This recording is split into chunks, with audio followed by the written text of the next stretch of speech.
പ്രിയപ്പെട്ടവരെ, യേശുവിൻ്റെ നാമത്തിൽ നിങ്ങളെ ഞാൻ വാഴ്ത്തുന്നു. നന്നായിരിക്കുന്നുവോ? സന്തോഷമായിരിക്കുന്നുവോ? ഈ പ്രഭാതത്തിൽ കർത്താവ് നിങ്ങളോട് സംസാരിക്കുന്നു. ഈ ദിവസം മുഴുവനും ദൈവത്തിൻ്റെ കൃപ നിങ്ങളെ താങ്ങും. ഇന്ന് നിങ്ങൾ ചെയ്യാൻ പോകുന്ന ഓരോ കാര്യവും വിജയിപ്പിച്ചു തരും. അതുകൊണ്ടൊന്നും ഭയപ്പെടേണ്ട. പക്ഷേ പ്രധാനപ്പെട്ട ഒരു കാര്യം എന്താണെന്നറിയാമോ? നിങ്ങളുടെ കണ്ണുകൾ ഒരു സ്ഥലത്ത് ഉറച്ചിരിക്കണം. അതെവിടെയാണെന്നറിയാമോ? എബ്രായർ 3-ാം അധ്യായം 1-ാം വാക്യത്തിൽ നിങ്ങൾ യേശുവിനെ ശ്രദ്ധിച്ച് നോക്കുവിൻ, നിങ്ങൾ യേശുക്രിസ്തുവിനെ ശ്രദ്ധിച്ചു നോക്കുവിൻ എന്ന് ഈ വാക്യം പറയുന്നു. ഇതെനിക്ക് വളരെ ഇഷ്ടപ്പെട്ട ഒരു വാക്യം മാത്രമല്ല. ഈ വാക്യം എൻ്റെ ജീവിതത്തെ ഉരുട്ടിക്കളഞ്ഞു.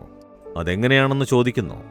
ഞാൻ പറഞ്ഞിട്ടില്ലേ, ഞാനൊരു ഹൈന്ദവ കുടുംബത്തിൽ ജനിച്ചു വളർന്നവനാണ് എന്ന്. ചെറുപ്രായത്തിൽ തന്നെ ഒരുപാട് പാപ സ്വഭാവങ്ങൾ, കോപം, നീരസം, വൈരാഗ്യം, പക, പകരത്തിന് പകരം ചോദിക്കുന്നു.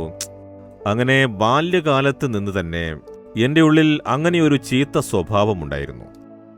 മഹാഭാരതം എന്നൊരു കാവ്യത്തെപ്പറ്റി കേട്ടിട്ടില്ലേ? ചരിത്രം. അതിലൊരു ക്യാരക്ടർ വരും, ശകുനി എന്നാണ് പേര്. എല്ലാ പ്രശ്നങ്ങൾക്കും കാരണം അയാളാണ് എന്ന്.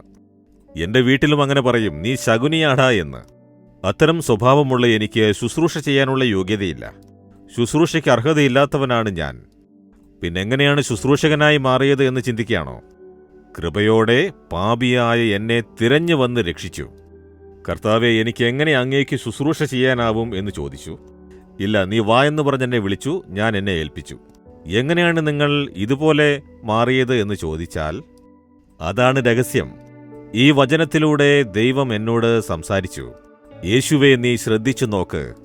സാധാരണ രീതിയിൽ നോക്കുന്നതും ശ്രദ്ധിച്ചു നോക്കുന്നതും വെവ്വേറെയാണ്. സാധാരണ രീതിയിൽ എന്നെ നോക്കിയാൽ ഞാൻ ബ്രദർ മോഹൻ ലാസറസ് ആണ് എന്ന് പറയാം. കുറച്ച് ശ്രദ്ധിച്ചു നോക്കിയാൽ എന്തു പറയും? അയാൾ വൈറ്റ് ഷർട്ട് ഇട്ടിട്ടുണ്ട്, ഒരു പെന്ന് കുത്തിയിട്ടുണ്ട്, കയ്യിൽ ബൈബിളുണ്ട്, അയാളുടെ മുടിയൊക്കെ കുറച്ച് നരയ്ക്കാൻ തുടങ്ങിയിട്ടുണ്ട്, വയസ്സായെന്ന് മനസ്സിലാവുന്നുണ്ട്. ശ്രദ്ധിച്ചു നോക്കിയാൽ ഇതെല്ലാം കാണാം, അല്ലേ? സാധാരണയായി നോക്കുന്നതും ശ്രദ്ധിച്ചു നോക്കുന്നതും വെവ്വേറെയാണ്. അപ്പോൾ യേശുവിനെ സാധാരണയായി നോക്കുന്നു. വന്നു, അത്ഭുതം ചെയ്തു, ശുശ്രൂഷ ചെയ്തു, മരിച്ചു, ഉയർത്തെഴുന്നേറ്റു എന്ന് ദൈവം പറയുന്നു. ശ്രദ്ധിച്ചു നോക്ക്. ഞാൻ ഓരോന്നും ശ്രദ്ധിച്ചു നോക്കാൻ ആരംഭിച്ചു.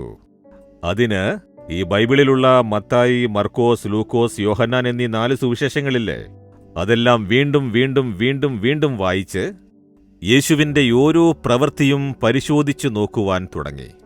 യേശു കുരുടന് കാഴ്ച കൊടുത്തു എന്ന് വായിച്ചാൽ എങ്ങനെ കാഴ്ച കൊടുത്തു? എങ്ങനെ യേശുവിനോട് സംസാരിച്ചു? എങ്ങനെ വഴി നടത്തി? എങ്ങനെ അവരെ തൊട്ടു? എന്നോരോന്നും ധ്യാനിച്ചുകൊണ്ടിരുന്നു. യേശു എങ്ങനെ സംസാരിച്ചു, നടന്നു, അത്ഭുതം ചെയ്തു? യേശു എതിരാളികളോട് ഉത്തരം പറഞ്ഞത്, കഷ്ടപ്പാടുകളെ ഏറ്റെടുത്തത്, അവയോരോന്നും ശ്രദ്ധിച്ച് നോക്കിക്കൊണ്ടിരുന്നപ്പോൾ അതെന്നെ ആഴത്തിൽ തൊട്ടു. ഞാൻ അങ്ങനെ മാറണം, യേശുവിൻ്റെ സ്വഭാവം നേടണം, എനിക്കും ഈ സ്വഭാവം വേണം. യേശുവേ, അങ്ങയെപ്പോലെ എന്നെ മാറ്റണമേ എന്നെല്ലാം എനിക്ക് ആഗ്രഹമുണ്ടായി. യേശുവിനെ ശ്രദ്ധിച്ച് നോക്കിക്കൊണ്ടേയിരുന്നപ്പോൾ എനിക്കും യേശുവിനെ പോലെ മാറണം. യേശുവിൻ്റെ സ്വഭാവം എനിക്ക് വേണം. യേശുവിനെ പോലെ ശാന്ത സ്വഭാവം വേണം. യേശുവിനെ പോലെ പരിശുദ്ധി ഉണ്ടാവണം. യേശുവിനെ പോലെ പ്രാർത്ഥിക്കണം. യേശുവിനെ പോലെ ശക്തി ഉണ്ടാകണം. യേശുവിനെ പോലെ കഷ്ടപ്പാടുകൾ സഹിക്കണം. യേശുവിനെ പോലെ ക്ഷമിക്കണം എന്നീ ആഗ്രഹങ്ങളെല്ലാം വരാൻ തുടങ്ങി. പ്രാർത്ഥിച്ചുകൊണ്ടേയിരുന്നപ്പോഴാണ് എൻ്റെ സ്വഭാവം മാറാൻ തുടങ്ങിയത്, എൻ്റെ പെരുമാറ്റം മാറാൻ തുടങ്ങിയത്. ഈ സ്ഥിതിയിലായി. മുഴുവനായി മാറിയോ? ഇല്ല. ഇന്നും അതാണ് യേശുവിനെ നോക്കി പ്രാർത്ഥിക്കുന്നത്, എൻ്റെ സ്വഭാവം മാറ്റണമേ, എന്നെ രൂപാന്തരപ്പെടുത്തണമേ ദൈവമേ എന്ന് പറഞ്ഞ്. അപ്പോൾ ഓരോ ദിവസവും യേശുക്രിസ്തുവിനെ ശ്രദ്ധിച്ചു നോക്കി. യേശുവിൻ്റെ സ്വഭാവം നമ്മുടെ ഉള്ളിൽ വരണം. യേശുവിൻ്റെ ഗുണം നമ്മുടെ ഉള്ളിൽ വരണം.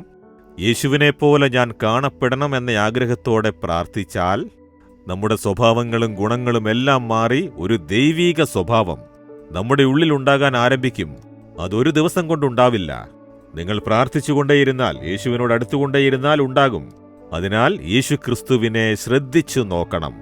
യേശുവിൻ്റെ ജീവിത ചരിത്രം വായിക്കുമ്പോൾ വെറുതെ വായിച്ചു പോയിക്കൊണ്ടിരിക്കരുത്.